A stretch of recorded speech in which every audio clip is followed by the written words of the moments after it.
Hello guys, मैं आप सभी का स्वागत करता हूँ इस यूट्यूब वीडियो के नेक्स्ट वीडियो लेक्चर में। ठीक है, तो आप लोग कैसे हैं? How are you all? I hope you all are good.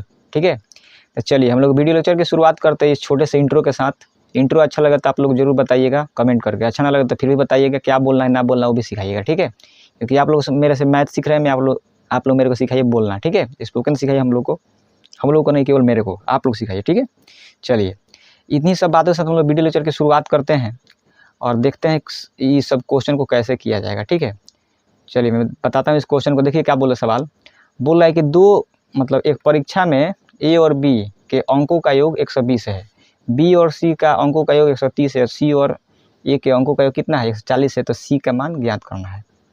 देखिए पहला डाटा दिया है, ए और बी को जोड़ेंगे तो 20 दिया है, और बी और सी को जोड़ेंगे तो 30 दिया है, 130 दिया है, और सी और ए को जोड़ेंगे तो 140 दिया है। ठीक है, यही ना दिया है, तो हम लोग को सी का मान ज्ञात करना। ध्यान से थोड़ा सा देखिएगा। देखिए मैं बताने जा रहा हूँ, ए और बी को जब भी हम लोग जोड़ेंगे तो कितना दिया है बाबू?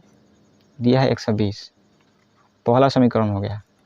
बी और सी को जब हम लोग जोड़ेंगे तो 130 दिया है।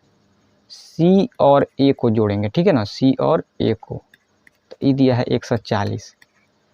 तो अगर हम लोग ये पहला समीकरण इसको मान सकते हैं, हम लोग इसको दूसरा मान सकते हैं, और इसको क्या मान सकते हैं? तीसरा। जब भी इस तरह का समीकरण दे तो अगर ए प्लस बी प्लस सी निकालना हो, ठीक है, तो क्या करेंगे, ये सब जोड़िए 120 130 140, तो 3 से सोझे हो गया और 390 आ जाएगा। कितना आ जाएगा? 390। ठीक है, और इधर जोड़ेंगे तो एगो ए यहाँ है, एगो यहाँ है, एगो बी यहाँ है, एगो यहाँ है, एगो सी यहाँ है, एगो यहाँ है, यानी कि सब में दो दो है, सब इधर दो दो आया है। तो इधर मैं क्या करता हूँ, डायरेक्ट 2 कॉमन करके यहाँ 2 लिख देता हूँ, और 2 से दोनों ओर काट लीजिएगा तो कितना आ जाएगा? ए प्लस बी प्लस सी बराबर कितना आ जाएगा? बोलिए, 2 एकम 2, 2 9 18, 2 5 10, 195 आ गया। इस समीकरण इसको 4 भी मान सकते हैं। ठीक है, अब देखिए ए प्लस, देखिए ए बी सी को जोड़ने पर 195 आ जा रहा है, और हम लोग को निकालना है सी, तो सी कैसे निकलेगा? सी निकालने के लिए क्या करेंगे कि हम लोग क्या करेंगे, ए प्लस बी प्लस सी में से हम लोग क्या करेंगे ना, ए और बी घटा देंगे, तो हम लोग का आंसर निकल जाएगा। तो ध्यान से थोड़ा सा देखिएगा बाबू, ए प्लस बी प्लस सी के मान 195 है, और ए प्लस बी के मान 120 है। जब हम लोग बनाएंगे इसको तो घटाएंगे तो 5 आएगा, ये आएगा 7, यानी कि 75 आएगा। ऑप्शन नंबर डी, यह दिल मांगे मोर। आई होप आप लोग समझ गए होंगे कि इस क्वेश्चन को ऐसे किया जाएगा। तो सी के मान निकाले हैं तो कितना आया है? 75 आया है। अगर वहीं ए का मान निकालना होता तो हम लोग क्या करते? बोलिए, 195 में से वैसा समीकरण घटाइए जिसमें ए नहीं हो, तो इसमें ए नहीं है, तो इसका करेंगे 130 इसमें से घटा देंगे, तो घटाइएगा तो कितना आएगा? 5 आएगा, 6 65 आ जाएगा। ए पूछता तो, अगर बी पूछता तो 195 से पता है क्या घटाते हैं? जिसमें बी नहीं हो, तो इसमें बी नहीं है, तो 140 घटा देते हैं, तो कितना आएगा? 5 5 55 आता। ठीक है, तो अगर ए पूछता तो 65 आ जाता, बी पूछता तो 55 आ जाता, सी पूछता तो 75 आ जाता, क्योंकि सी पूछा भी है। तो इसीलिए इस क्वेश्चन के आंसर क्या हो जाएगा? ऑप्शन नंबर कौन सा? डी, यह दिल मांगे मोर। आई होप आप लोग इस क्वेश्चन को समझ गए होंगे। आसान क्वेश्चन था, इजी क्वेश्चन था, लल्लू क्वेश्चन था। ठीक है, आई होप आप लोग समझ गए होंगे। समझ गए हैं तो अच्छी बात है। चलिए अब चलते हैं नेक्स्ट क्वेश्चन पर, उसको भी खत्म करते हैं। ये क्वेश्चन आप लोग को समझ में आया है तो अच्छी बात है, बहुत ही आसान क्वेश्चन था। इस तरह का क्वेश्चन आप लोग के जनरली कोई भी गवर्नमेंट जॉब के एग्जाम में देखने को मिलता है, और ये अच्छा क्वेश्चन है। इसको कैसे कॉम्प्लिकेटेड बनाया जाता है वो भी मैं क्वेश्चन कराऊंगा। तो पहला वीडियो लेक्चर है इस तरह का क्वेश्चन का, नेक्स्ट वीडियो लेक्चर में थोड़ा और टॉप कराऊंगा। ठीक है ना, चलिए ध्यान से देखिए। बोल रहा है कि 27 को 2 भागों में इस प्रकार विभाजित करें कि पहले भाग का 5 गुना, दूसरे भाग का 11 गुना, दोनों मिलाकर 195 हो जाता है। तो पहले और दूसरे का अनुपात निकालिए, यानी कि 2 संख्या का अनुपात निकालना है। दोनों को जोड़ने में कितना होना चाहिए? 27।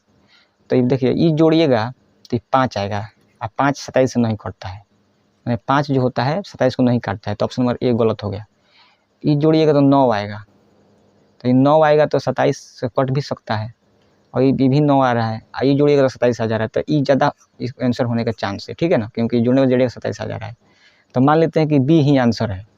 और जब बी आंसर है तो क्योंकि बी, ये दोनों को हम जोड़ देंगे, दोनों ही संख्याओं का अनुपात है, तो जोड़िएगा तो 27 आएगा।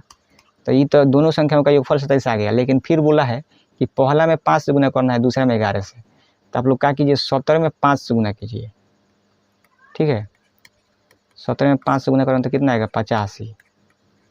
और फिर बोल रहा है कि जो दूसरा 10 है उसमें 11 से गुना कीजिए, तो 11 से गुना करेंगे तो 110 आएगा। और दोनों को जोड़ने पर 195 आ जा रहा है, तो देखेंगे तो आप लोग 195 आ जा रहा है। इसका मतलब जो संख्या आएगा ना, पहला 17 आएगा, दूसरा क्या आएगा 10 आएगा। दोनों का अनुपात पूछा है तो 17 अनुपात कितना हो जाएगा 10 हो जाएगा। Option number B for Baahubali. I hope आप लोग इसको समझ गए होंगे। इसको एक और तरीका से किया जा सकता है, वो तरीका आप लोग कीजिए, मैं केवल समीकरण बना कर छोड़ देता हूँ, ठीक है। देखिए कैसे, मान लीजिए कि इधर थोड़ा दूसरा कलर लेता हूँ, वाइट। मान लीजिए दोस्त की पहला संख्या है, थोड़ा बड़ा भी कर देता हूँ पेनवा को। पहला संख्या अगर ए है और दूसरा क्या है, ढेर बड़ा हो गया, ठीक है। ध्यान से देखिएगा, अगर पहला ए है और दूसरा बी है तो जोड़ने पर बोल रहा है 27 आना चाहिए। और पहला में बोल रहा है 5 से गुना कीजिए और दूसरा में बोल रहा है 11 से गुना कीजिए। तो इसको करने पर कितना आ रहा है 195। तो ये समीकरण 1 हो गया, ये समीकरण क्या हो गया 2 हो गया। इसको सॉल्व करेंगे तो ए के मान पता है कितना आएगा 17 आएगा, और बी के मान कितना आएगा 10 आएगा। अब पूछा हम लोग से ए अनुपात बी, तो यानी कि कितना आ जाएगा 17 अनुपात 10 आ जाएगा। यही आंसर हो गया। आप लोग ए और बी निकाल सकते हैं विलोपन विधि से। निकल जाएगा तो अच्छी बात है, नहीं निकलेगा तो मेरे से बोलिएगा, मैं विलोपन विधि पर मैं वीडियो बना दूँगा, ठीक है। आई होप आप लोग समझ गए होंगे। समझ गए हैं बाबू? कमेंट कीजिए ना कि हाँ सर समझ गए हैं। चलिए नेक्स्ट क्वेश्चन पे चलते हैं, देखते हैं ये क्वेश्चन क्या बोल रहा है। देखिए क्या बोल रहा है कि दो संख्याओं का योग दिया है 75, अंतर दिया है 25, उनका गुणनफल पूछा है। इस तरह का क्वेश्चन इसके पहले वीडियो लेक्चर में कराया था, तो देखिए मैं भी फिर से करा देता हूँ। ध्यान से देखिए, दूसरा कलर ले लेता हूँ, ये वाला। ए और बी को जोड़ने पर कितना दिया है बाबू, दिया है 75 और ए में से बी जब घटाएंगे तो इसका मान कितना दिया है 25 दिया है। तो एक बात बताइए आप लोग, ठीक है, बात बताइएगा आप लोग, क्या बताना है कि जब भी इस तरह का मैं कॉन्सेप्ट पढ़ाता हूँ तो आप लोग को एक बात बताता हूँ। क्या बताता हूँ कि ये जो होता है दोनों को जोड़ के आधा करना पड़ता है, ये निकलता है दोनों को जोड़ के आधा, तो 75 25 100 होता है, 100 का आधा कितना होता है 50, तो ये निकल गया। अब बी निकाला जाता है तो घटा के आधा, तो 75 में से 25 जाएगा 50 होगा, 50 का आधा कितना होगा 25 होगा। तो इतना तो निकल गया हम लोग का, इतना निकल गया तो अच्छी बात है। और देखिए मैं आगे बताता हूँ, ध्यान से देखिएगा थोड़ा सा। इतना निकल चुका है और हम लोग से ए इंटू बी पूछा है, मतलब ए गुने बी पूछा है। तो ए के मान निकला है 50 और बी के मान कितना निकला है 25, तो 25 5 125 होता है, एगो जीरो बैठा देंगे तो 12 से 50 आ जाएगा। Option number B for Baahubali. I hope आप लोग इसको समझ गए होंगे। काफ़ी आसान क्वेश्चन था, 2005 और 2015 में एसएससी के एग्जाम में पूछा है। तो आसान क्वेश्चन है, इजी क्वेश्चन है, फार्मूला बेस्ड क्वेश्चन है, ठीक है। इसको मैं हिट एंड ट्रायल से बताया हूँ। तो चलिए दोस्तों, इसको समझ गए तो आप लोग अब तो कमेंट कर दीजिए कि सर अच्छा वीडियो लेक्चर है, अच्छा पढ़ाते हैं, ये सब थोड़ा सा बोलिएगा तो और मजा आएगा मेरे को वीडियो बनाने में, ठीक है। थोड़ा अंदर से मोटिवेट रहेंगे। चलिए आगे चलते हैं नेक्स्ट क्वेश्चन पे, ध्यान से देखिएगा। बोल रहा है कि दो संख्याओं का योगफल और गुणनफल 5 6 है, तो उनके वर्गों का व्युत्क्रमों का योग बताना है। ध्यान से देखिए कैसे बनेगा। मान लीजिए पहली संख्या ए है, तो ये बोल रहा है कि उनके वर्गों का व्युत्क्रम मतलब ए स्क्वायर, ये बोल रहा है। उनके वर्गों के, इधर से बना है क्या, थोड़ा देख लेते हैं, नहीं बना है, ठीक है। ध्यान से देखिए, उनके वर्गों के व्युत्क्रमों का योगफल मतलब ई होगा 1/a स्क्वायर बाटा में 1/b स्क्वायर। और मैं यहाँ से एलसीएम अगर ले भी लेता हूँ तो क्या आएगा a square plus b square. छोड़िए उतना क्या करना पड़ेगा, थोड़ा पहले संख्या निकाल लेते तो हो जाएगा, ठीक है। देखिए दो संख्याओं को जोड़ने पर कितना दिया है 5 दिया है, और गुना करने पर कितना दिया है 6 दिया है। तो एक बात बताइए, 2 में 3 से गुना करेंगे तो 6 नहीं आ जाएगा, तो बोलेंगे जी सर। और 2 में 3 जोड़ेंगे तो कितना आ जाएगा 5 नहीं आ जाएगा, तो आप बोलेंगे जी सर। यानी कि ए के मान 2 हो गया था, 1/2 का स्क्वायर 4, अब बी के मान कितना है 3 है, तो 1/3 का स्क्वायर कितना तो 9 होता है।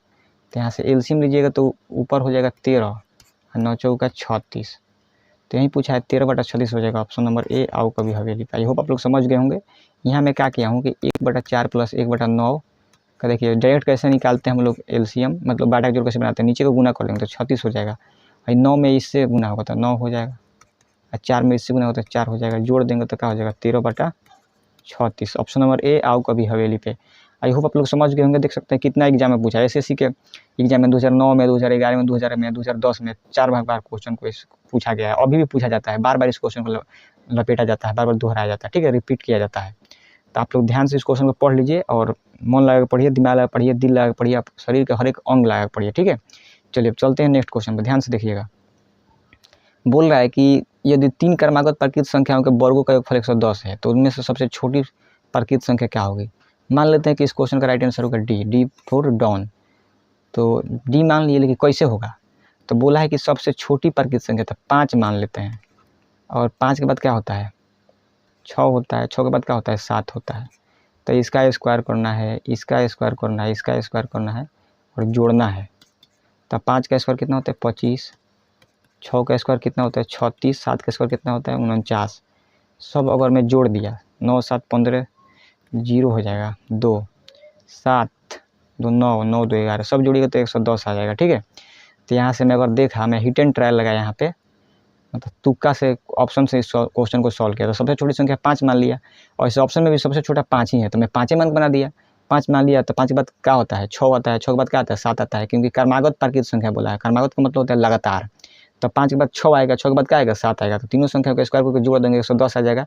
तो यहाँ मतलब फिक्स होगा कि मतलब संख्या क्या हो रही होगी सबसे छोटी 5 ही रही होगी, तो 5 ही इस क्वेश्चन का राइट आंसर हो जाएगा। ऑप्शन नंबर डी, यह दिल मांगे मोर। आई होप आप लोग समझ गए होंगे। चलिए चलते हैं नेक्स्ट क्वेश्चन में, देखते हैं क्या बता रहा है। और ये हो गया है, ठीक है, इतना ही क्वेश्चन था। बाद में जो क्वेश्चन है उसको दूसरे वीडियो लेक्चर में हम लोग डील करेंगे। तो इतना आप लोग को अगर समझ में आ गया तो अच्छी बात है।